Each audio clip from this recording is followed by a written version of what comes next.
aywa Abdoulaye Cissé moo ñuy gunge ci jàngat bi talaata bu ñett laay maa ngi lay nuyu. Adja Fatou maa ngi lay fay plaisir de vous retrouver plateau bi yànji na lool. ak sama waa ji mon bras droit. namoon naa la. Malick Thiandoum. le président du comité des sages. namoon naa la temps yëpp gisoo leen ko. waaw. Gambie la dem. li mu def lépp ba test match bi amul ñun xam nañ ko mais garaawul de toute façon. ma ci dara. amul benn problème. dafa dem seeti mbokkaay. mbokkaay la dem seeti mbokkaay la seeti Abdoulaye. gars yi daal di dëpp carte gi. Abdoulaye dafa bëri ay nationalité ci réew mi bëri na ay maama nag yooyu di soxla ñoo jéggaani fenn. da nga ñëw betta yow da nga ñëw betta mais amul problème. garaawul jàmmale rek dañ ko gérer. aywa Abdoulaye Cissé ci jàngat bi tey moom Mali la jëm xam naa rek ñu bàyyi Chérif ñu dugg ci jàngat bi ak cette triste nouvelle muy génn àddina premier ministre ba woon di Boubèye Maïga muy nag faatu ci détention su ma jubulee Chérif. waaw moom Soumaïlou Boubèye Maïga nekkoon kon ancien premier ministre bu Mali ku ne xam na ni ban fi daanalee IBK junte bi ñëw ñoom Assimi Goïta dañ ko defoon sax genre résidence surveillée téye ko ci kaso bu mu feebaroon ñu yóbbu ko ci clinique Pasteur fa la génnee àdduna Abdoulaye ñu gisoon sax ñu ci bëri ñu ngi doon sàkku ngir ñu bàyyi ko féexal ko mu dem bitim réew faju ci ku mel ni Alioune Tine nga xamante ni expert la sax Nations Unies ci wàllu Mali yàgg na cee def ay Twitter ak yu mel dafa mel ni finalement moom Boubèye génn àdduna circonstance de sa mort lañ bëggoon déjà taxaw. waaw circonstance yi ci détention la ñàkkee ba kanam. ñu téye ko donte. transféré nañ ko clinique sax depuis quelques mois mais ci détention bi nga xam ne ni ci la nekk ci loxo yoon ci la ñàkkee bakkanam c'est vrai ay mbokkam artu nañu kilifa yi CEDEAO yi am nañu ci dugal sax seen loxo mais taxul autorité de transition bi bàyyi ko mais personnalité bi nga xam ne ni moom la doon baax nañu taxaw ji parce que wax premier ministre rek c'est vrai gàtt na mais ku am jaar la ci politique gu Mali jaar na pratiquement ci poste yu stratégique yu bari. doguma la taskatu xibaar la woon. journaliste la fi leen ko formé au CESTI parce que Mali loolu ko particularité la. c'est la promotion Mali promotion boo jël am nay Maliens yoo xam ne fii lañ leen formé ñu continuer am ay relations ak ñi nga xam ne ñoo nekk fii Sénégal. parce que journaliste pays sous région bi même Niger c'est pareil. Gabon. boo fa demee Gabon c'est pareil promotion boo jël rek dinañ am ay xarit ñoo xamante ne nii ci pays yooyu lañ nekk te ñu continuer di garder ay relations donc loolu am na ñoo xam ne xëy na tiis la ci ñoom fii ci Sénégal ñu leen koy jàll aussi mais Boubèye Maïga jaar na ci poste stratégique yu bëri ministre des affaires étrangères yore renseignement ak yeneen bokk na ci d'ailleurs premier ministre bi nga xam ne moo gën a yàgg ak président Ibrahima Boubacar Keïta à part Modibo Keïta parce que xam nga lu tax moom nekk na premier ministre daanaka ba jéggi élection wu 2018 moo ko nekk avant élection bi ñu defee élection itam ba pare moom le président Ibrahima Boubacar Keïta reconduire xam nga élection wu 2018 yi bi ñu koy def ci la ñu tàmbali woon di dugg ci situation bu incertaine au Mali ci situation sécuritaire ba tax na sax ñu bëri jàpp nañ li tax Ibrahima Boubacar faluwaat Maliens yi bëgguñu woon a dem à l'aventure parce que problème sécuritaire yi tàmbali woon na changer régime xëy na day gën a compliquer li yëf yi ñu mayaat ko presque un bail pour mu gën a jël en charge problème sécuritaire yi moom problème sécuritaire yooyu solution bi ci ñàkk moo ko jëlee ci postam quelques mois seulement après élection présidentielle bi mais premier ministre boo xam ne nekk nga avant élection présidentielle ba jéggi ko ba ñu falaat la ça veut dire que amoon na lu mu représenté ci classe politique bu Mali moom nag moo génn àddina mais loolu lépp li ko waral xëy na li xew la ci coup d'état nangu nguur ba personnalité yu bëri aussi jote ak yoon ñu téye leen mais tiis la ci famille am parce que di gis sa mbokk ñaan pour mu faju attention faju bi dañu doon wax ni du caaga ni prison bi ñu ko téye la génne àddina mi woon ci clinique transféré woon nañu ko mais famille am dañu doon wax ni yow bëgg ñu may leen ñu yóbbu ko bitim réew ndax faju ba mu ranke na foofu d'ailleurs foofu sax la laaj bi di sampu mon ami parce que alerté nañu bu yàgg ñëpp xam nañ ne wér-gu-yaramam mayu ko muy nekk ci kaso li ñuy wax ne maanaam situation sanitaire am c'est incompatible avec la détention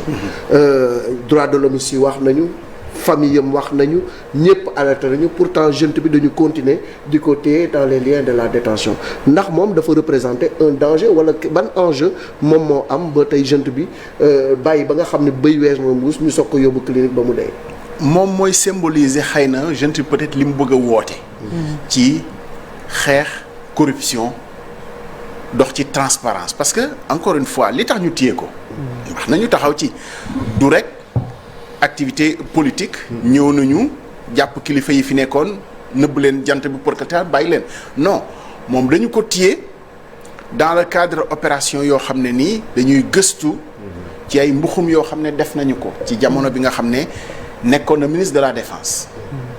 ci matériel militaire yoo xam ne marché ya wax nañu ni lu ci yàlla xam doy na ak achat avion présidentiel boo xam ne nii ba léegi Mali xamaguñu donc moom dafa symboliser woon pour la junte ni nga xam ne noonu lañ bëgg a doxalee lutte contre la corruption ak promouvoir transparence dafa nekkoon presque seen trophée de guerre ci kii moo symboliser caxatee alelu Mali bu weesoo président bi fi nekkoon moom moo symboliser xëy na yàq bi nga xam ne ni moom fi nekkoon donc foog ñu def reddition des comptes ak moom. xam nga bu fekkee ni moom lañ jàpp comme trophée de guerre parce que day nekk symbole. c'est ça. ci ni nga xam ne noonu lañ bëgg a doxalee pour leeral. malheureusement jusqu'au boutisme boobu nag moo indi. mayuñu ko ba finalement mu mënti def bu fekkee ni wér-gu-yaramam permettre ko mu nekk kaso dañ ko war a génne mu dem faju ji. mais est-ce que c'est aussi simple que ça. xam nga ak loo mënti def. xam nga souvent li compliqué maa ngi ciy wax ak Chérif démb. am na ñoo xam ne wax dëgg fa yàlla xam nga kaso amul kenn ku ci jekk doo jóg ni kii moom attan na kaso kii attanul kaso mais réalité bi mooy aussi am na nit loo xam ne bu ko tàmmul wala xamu ko ça ne veut pas dire que waruñu ko tëj attention parce que loolu soo ko waxee rek day gàtt bu yàlla xéwalee nit muy dund ci climatiseur di dund lu neex ba bis ñëw ngant am xëy na bu fekkee moo ko teg boppam day nangu dogalu borom bi mais c'est vrai liy tax ñenn ñi bu ñu duggee ci kaso rek feebar wala feebar feeñ ci ñoom gis nga bu weesoo feebar yi nga xam ne ni mën nañ ko tudd stress am na ñoo xam ne attan nañu ko attention ça ne veut pas dire que boo defee wëlbatiku ne dama stress wala sama suukar yéeg na dañ la war a bàyyi mais droit sàmmonte ak droit de l'homme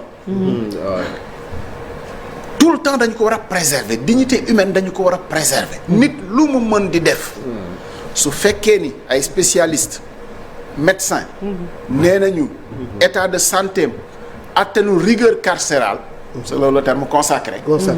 dëgg fa yàlla war nañoo xool yoon yu ñu koy yaatalal li ci compliqué woon rek mooy dem bitim réew parce que xam nga koo téye ne day dem bitim réew mën ngaa jàpp ni bu demee moom rëcc na la voilà loolu moo gënoon nekk problème voilà donc mu ngi gaañu moment boo xam ne réew mi dafa nekk ci transition ñu jox néggandiku ay takk der tey lan moo war mën a nekk conséquence bi dina compliqué parce que xam nga lu tax ay chef d'état jéem nañu ci gis nañu message d'ailleurs particulièrement bu président bu Niger. Il a été d'ailleurs lynché sur les réseaux sociaux. Oui, on considère que son tweet est peu diplomatique. Parce que dafa delluwaat ci histoire ñëwaat ci Fatou Modibo Keïta. wax dëgg fa yàlla xam nga lynché réseaux sociaux moom Adja Fati. bon xëy na am na ñu bëri ñoo xam ne gis-gis bu gàtt rek la ñuy am wala dégg-dégg bi lañ dul am. c'est vrai que tweet bi lire nañ ko liiraat ko constat la ñu ko def. te constat moom am na loo xam ne histoire la du fi jógee. ne diw. ci condition lii la fi deewee woon 1977. ci loxol Moussa Traoré. yàgg na fogoon nañu ni loolu jeex na fi. mu assimilé ko presque assassinat. libertéem la. xëy na warul yegg ci lynchage ci wàllu boobu mais xam nga lu tax. parce que daf ci impliqué wu particulièrement moom pour ñu yaataloon ko yoon bi. mais deuxièmement da ngay njëkk a comprendre relation wu Mali ak Niger gis nga ci méngale dafa mel ni rek diggante Sénégal ak Gambie léeg-léeg ay doomi ndey lañ léeg-léeg ñu doon ay doomi bàjjan. moo tax du ñu baalante dara loolu dafay faral di am boo fàttalikoo ci crise u Gambie bi nga xam ne Yaya Jammeh mu ngi doon langaamu ci nguur gi évidemment on a salué la posture du président Macky Sall. parce que xam na ni moom lu yeneen chef d'État yi lu ñu mënoon def mën na jàll. mais Sénégal bu ci xawoon a takk tuuti rek wala fës ci wala wane ci ab xër. mu gën a compliqué pour résoudre problème bi moo tax xëy na bootu na ci ginnaaw CEDEAO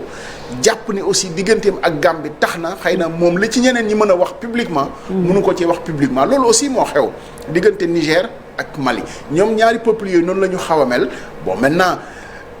que président Niger Bazoum waxee avec passion avec émotion da ngay comprendre ni rek par rapport ak relation bi nga xam ne am na ko moom peuple ak Mali la mais deuxièmement implication bi nga xam ne nii am na ko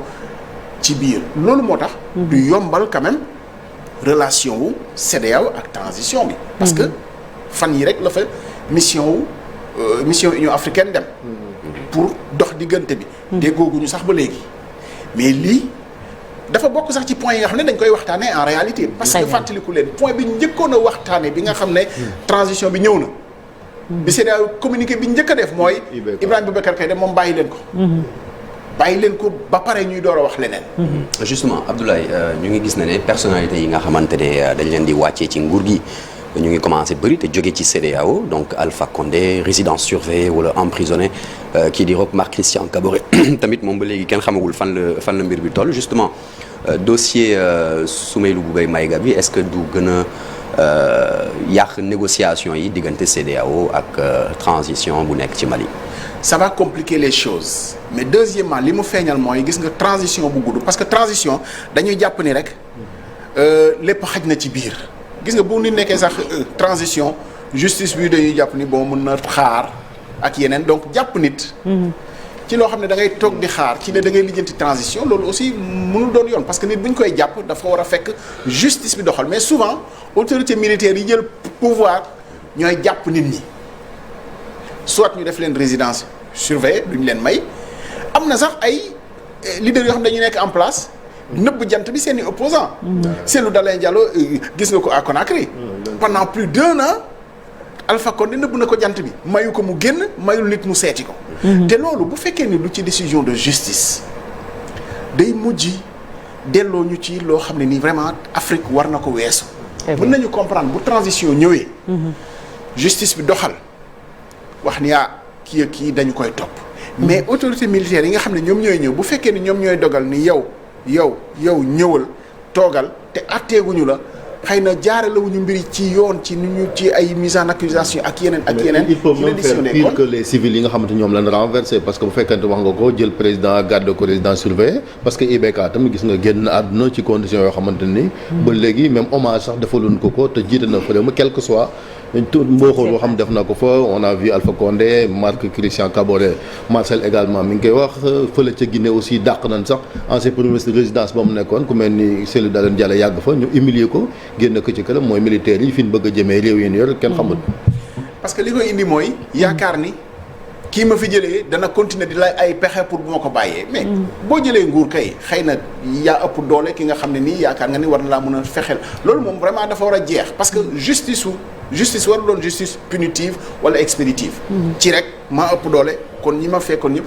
li ñuy gis sax léegi dafa xaw a ñaaw parce que bu ñu dañuy gis bu pouvoir militaire bi jëlee nguur bu daanelee nguur li muy def woo ministre yëpp ne leen wuyu si leen rangale leen bu kenn génn bon ci loo xam ne nii du décision de justice mais loolu yëpp encore une fois li koy tënk mooy transition bi nga xam ne moom la ñuy bëgg mu nekk transition bu dee ñëw na bu yemee ci 6 mois xam nga loolu yëpp xajoon na fi mbiri Soumeylou Boubèye Maïga bu yemoon ci transition wu 6 mois kon ba léegi xëy na mu ngi ci loxol yoon te peut-être justice moo gën a mën a apte pour apprécier ak juge des libertés kii war nañ ko mën a bàyyi nëgandiku ak nangam na wala ñu may ko sax mu faju ji mais bu fekkee ni autorité militaire yi la rek ñoom li ñuy gis rek mooy kii bu génnee mën nañoo sonal mën nañoo fexel wala mën na laaj ay plan loolu dafay dem ba ci xoolal l'ancien président du Burkina Faso tey waa Burkina bëgg nañu mu ñibbisi pour juger ko mais ñoom seen bopp ñoo njëkkoon a bañ a bëgg mu dellu si waat ci réew mi parce que na fi sori rek moo nekkoon seen i mbir na fi jóge na fi sori mais bi ñu demee nag ba soxla ko dernière question donc waaw dernière question il faut qu'on gère le temps. Je pouvais pas ne pas poser cette question. Est-ce que finalement que retenir de la junte est-ce que c'est finalement utopique de croire que ñoom ñoo war a mën a indi changement ci biir réew. xam nga malheureusement aussi bon ñi leen di jay ci nii la ñu ngi leen di dugal ci erreur. parce que am na loo xam ne mënu la wéy même ci sa peuple bopp mënu la wéy parce que gis nga yu mel nii da ngay xam ni. su may bu may am na ay mbokk budul moom di keneen ak keneen am nañ ay mbokk te waruñu gérer le pouvoir di créer ay crispation finalement le temps joue contre la junte gis nga temps bi ñu yaakaaroon ni am nañu ko ba yaakaar ni mën nañoo jël 5 ans yi ce temps là joue contre ñoom. parce que chasse aux sorcières. problème voilà et puis problème économique yi su commencé. parce que allah kulli yàlla foog mu am c'est-à-dire yaakaar ni mën nga doxal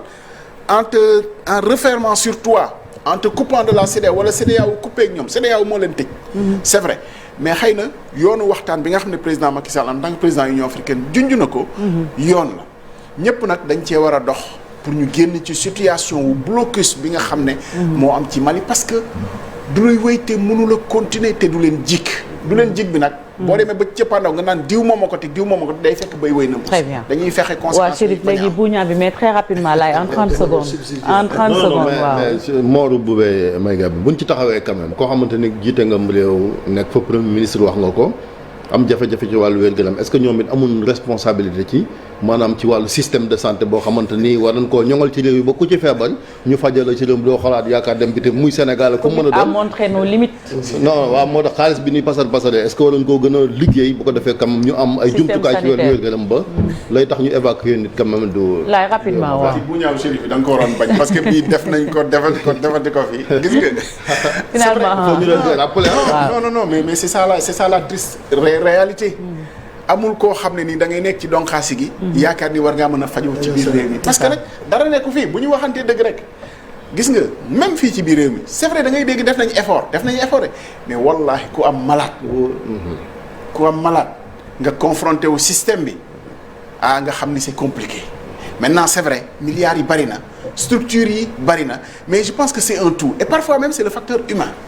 facteur humain day poser problème nattu dab nañu fan yi Chérif mi xam na ci dara mais da ngay quand tu es confronté au système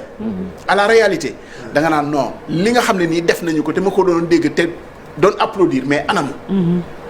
surtout nag yenn feebar yi nga xam ne nii bëri na tey law na te xëy na yooyu la nit ñi gën a soxlaa sax di dem bitim réew nañu yàlla may wér ak bañ a jote ak système bi muy système yëpp nag attention c'est pas que la santé des fois nga jote ak administration sigle moo benn administration mais jote ci loo xam ne ci administration bi la mais da nga yaakaar ni da nga ko war a saraxu da nga yaakaar ni da nga war a raam da nga yaakaar da nga war a daw ci ginnaaw nit ñi te loolu nit ñi ñoo war a xam ni fi ñu toog lii seen sac mooy service bu ñëw ñu doxal ko mu jeex mais loolu dañ koy wax tout le temps tout le monde dénonce la même chose mais tout le monde roule dans le même système et à un moment donné faut qu'on fasse le point quand même ci suñu bëggoon naa la jox ko ci ICRA mais dafa mel ni temps bi da ko may jàppale leen ma li muy wax dafa am solo buñ ci taxawee duñ fi jógee la dernière fois je pense ñu ngi ko doon wax ak Oumy ak jafe-jafe yi parfois ki ngay fay wala sax ki yore sa alal moo lay mbugal muy loo xam ne quand même nemmeeku nañ ko wax nga ko y en a qui font des efforts mais les problèmes persistent Covid bi nag wane na suñu ay limites ñu ngi lay jaajëfal bu baax Abdoulaye Cissé ci jàngat bi léegi ñu dem ci gëstu bés bi